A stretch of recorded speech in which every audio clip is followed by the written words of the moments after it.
Get your case ready and place it on top of a clean and sturdy desk at eye level desk. And for start, taking out the cables from the hard drive. This is the SATA cable, the data cable, and this is the power cable. You can just pull them out. Some SATA cables require you to push on a clip like this one. There it is, that metal clip. Then continue to look for more cables. Like this is the power cable for the GPU.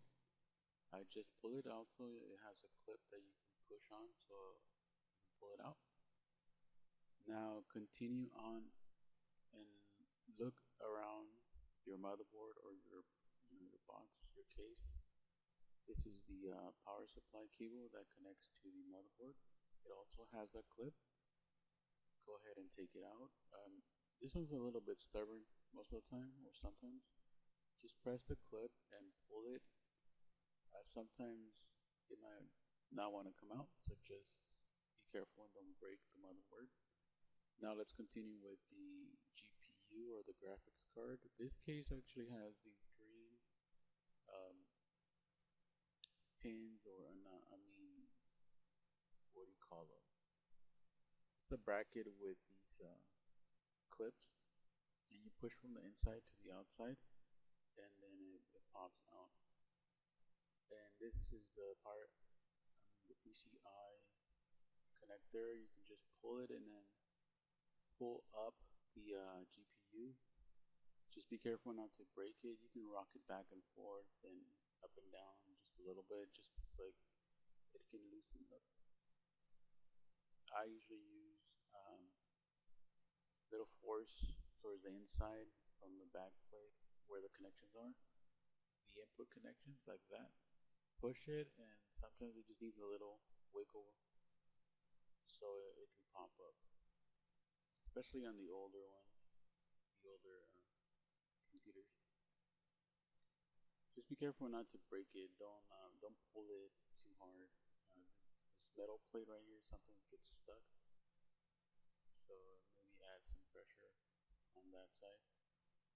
Now let's continue taking out the cables. This is the CPU fan cable. I just take it out, and it also, some of those have clips, so be careful. Don't pull if you don't have to. Don't pull too hard if you don't have to. This is another power cable that comes from the power supply.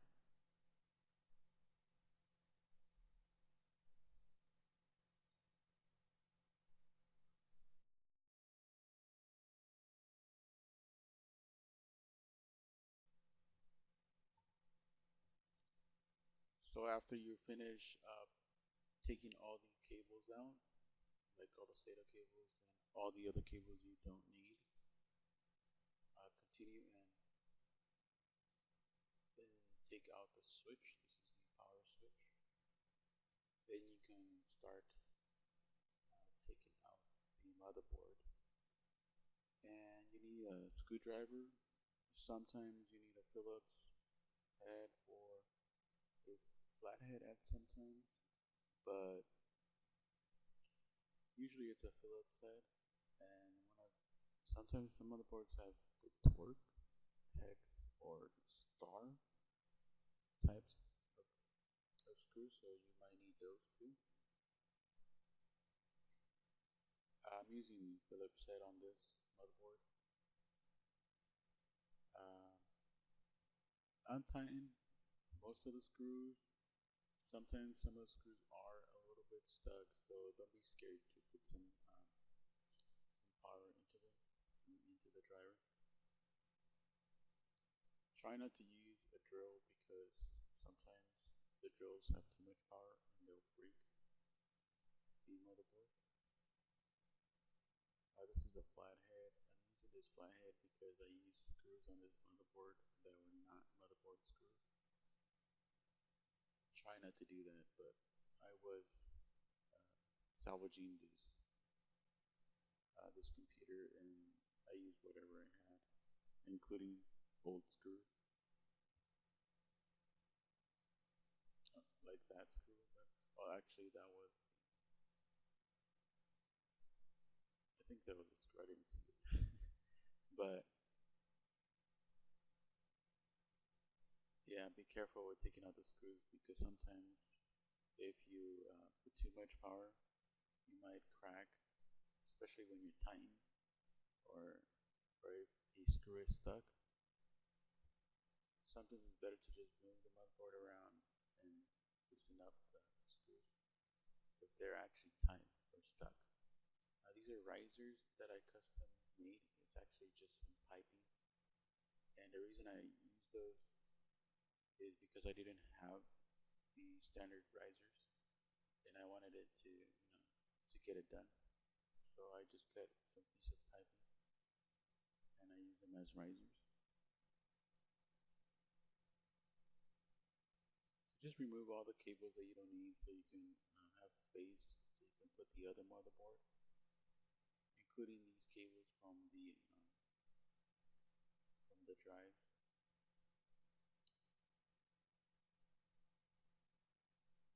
One thing that you need to check when you're upgrading or downgrading or swapping a motherboard or anything else actually is the power supply. So is your power supply going to be able to take or power? Is there enough power for your upgrade or for your other motherboard? Just be careful because some power supplies are very weak. So usually I would just use like something over 400 watts.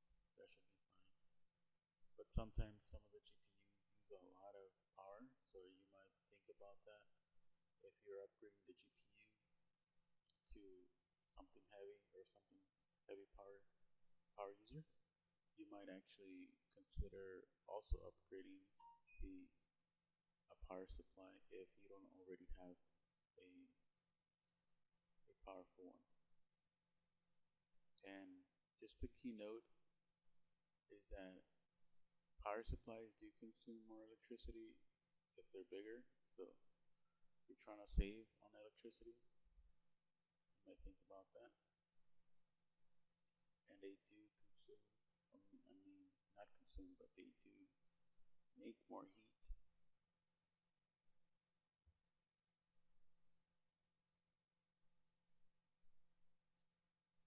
Alright, so I'm actually putting on the motherboard.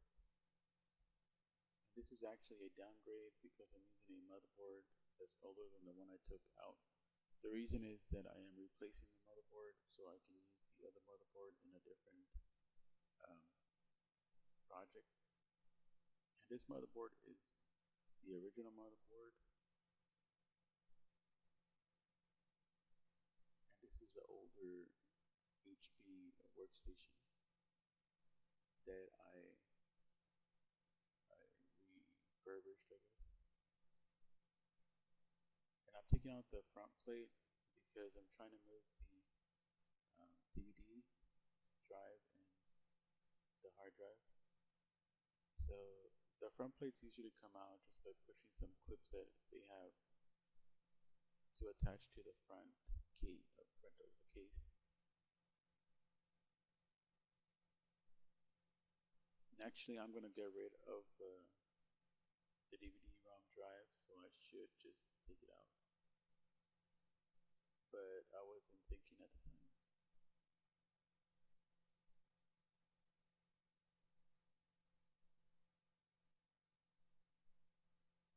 So now I'm beginning to see that it's kind of hard to put in the way it is. So I'm about to remove the drives from the case.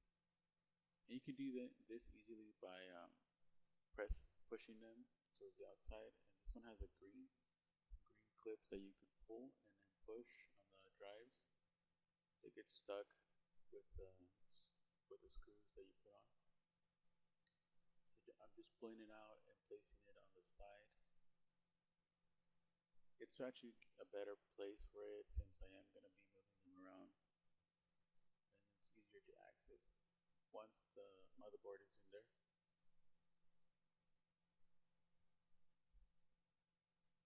Now I'm going to attempt to put the motherboard again. And when you're upgrading or swapping motherboards from used computers, sometimes it's just trial and error because most of the components are already in there. So you don't want to remove everything that case has. Just sometimes you just remove the motherboard, so it's a little tricky. But it doesn't take that much time at least. This motherboard came with a plate, like a metal plate on the back, so it's easier to attach, but I wasn't really thinking about that.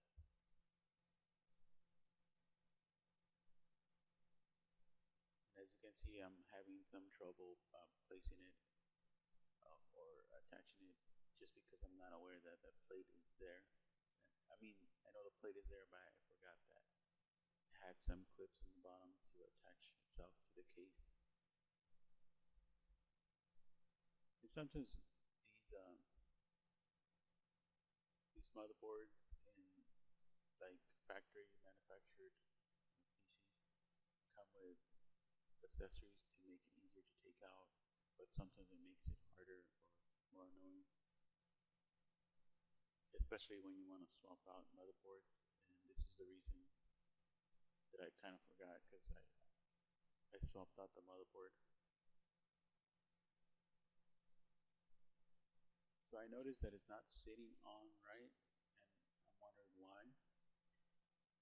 So I'm about to check to see why, and I can see that the screws are not going all the way through, and it's because that plate is behind that motherboard, and I just need to clip it on instead of screwing it on.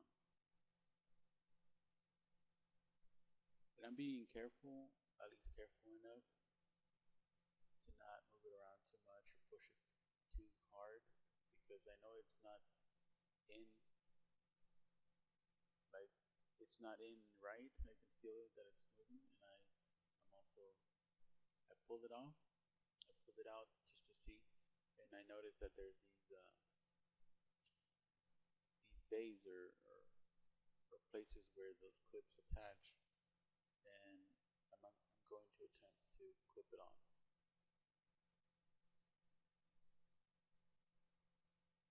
And sometimes it's just you just gotta be careful and pay attention to see how the computer was built, or the case, or the motherboard, or whatever you're attaching to it. Okay, so as you can see, it's on firmly and it's tight. It's not doing anything. It's not moving around or wiggling. So now I'm about to touch with the screws too.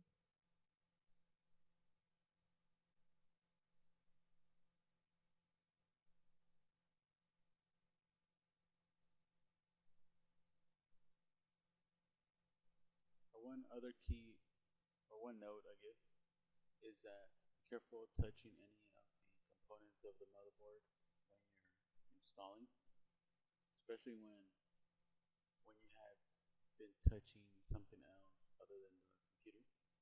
Let's say you go on a break or something and come back and you went driving or something. Just be careful because static can be dangerous. I've never had an actual problem with it, but some people do say that if you have static on your clothes or your hands or whatever, if you touch it, it might damage the components.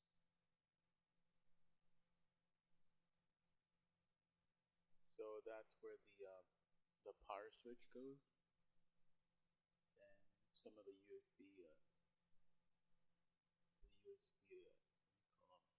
inputs also go there. Now I'm about to attach a power supply and the fan.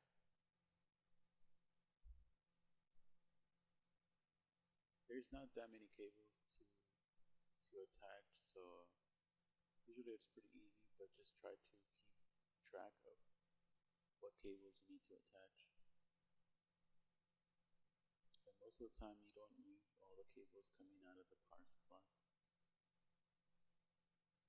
Just make note of what needs power and what doesn't.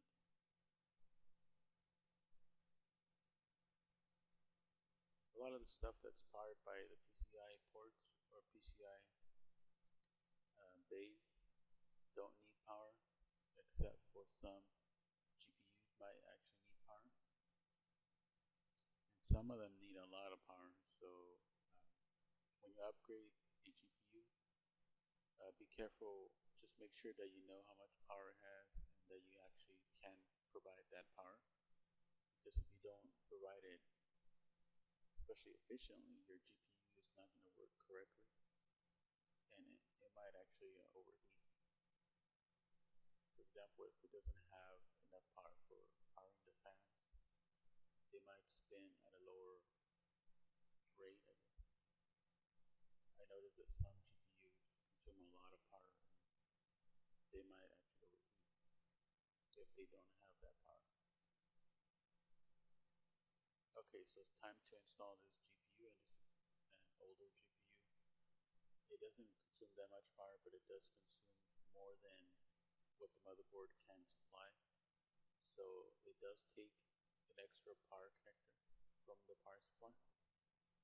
Most GPUs, like lower end GPUs, usually don't consume extra power or just consume a little bit more extra.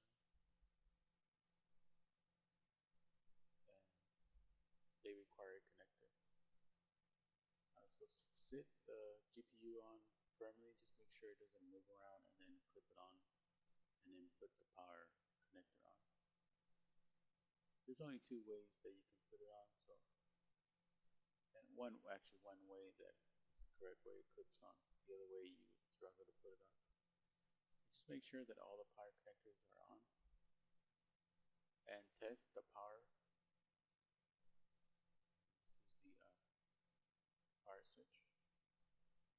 This power switch looks funny, and it's not connected to the case because it came out of a different case. And since I swapped out the motherboard on this case, I had to rewire the original switch. So I haven't done that. So right now, but I'm going to do that at a later time. So just connect all the USB or the USB mouse and cable, any cable that you need, like the internet cable or USB Wi-Fi card, like this one, so I can test the internet connection, and I can also test the video card.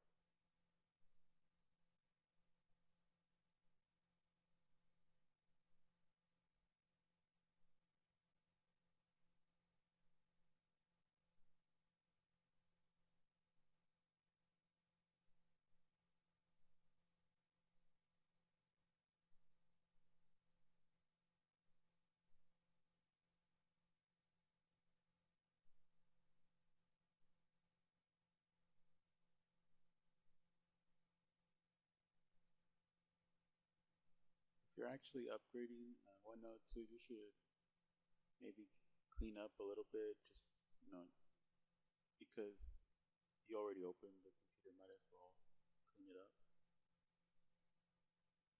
Use compressed air or something similar.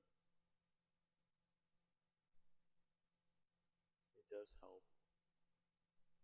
Alright, so let's test. It looks like the fan is on the GPU, and it is loading to the BIOS screen.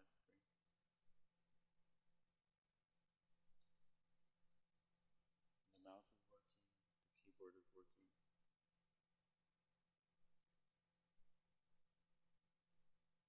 Alright, so it's not loading in an operating system, so check the hard drive.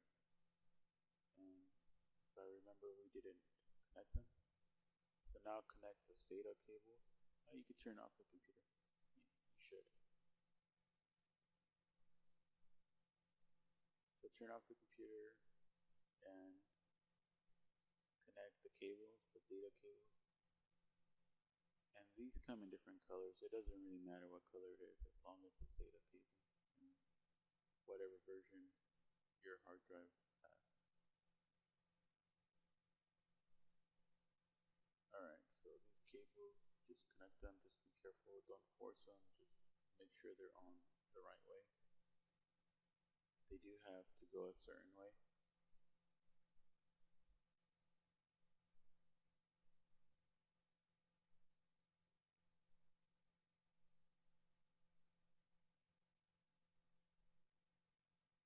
I'm just making sure that the hard drive doesn't move too much. It's missing a screw, so I was worried about it, but it's fine. Alright, so now powered it back on. Well, I'm powering it back on, and now it has data cables attached to the hard drive. As you can see there, it should have an OS on the hard drive already. Let's see if it recognizes it. Sometimes some computers don't recognize. It does. Sometimes if they don't recognize the hard drive, so you gotta change settings in the BIOS. Okay, so I'm loading um, Ubuntu, Ubuntu 16.04, and this is a free operating system.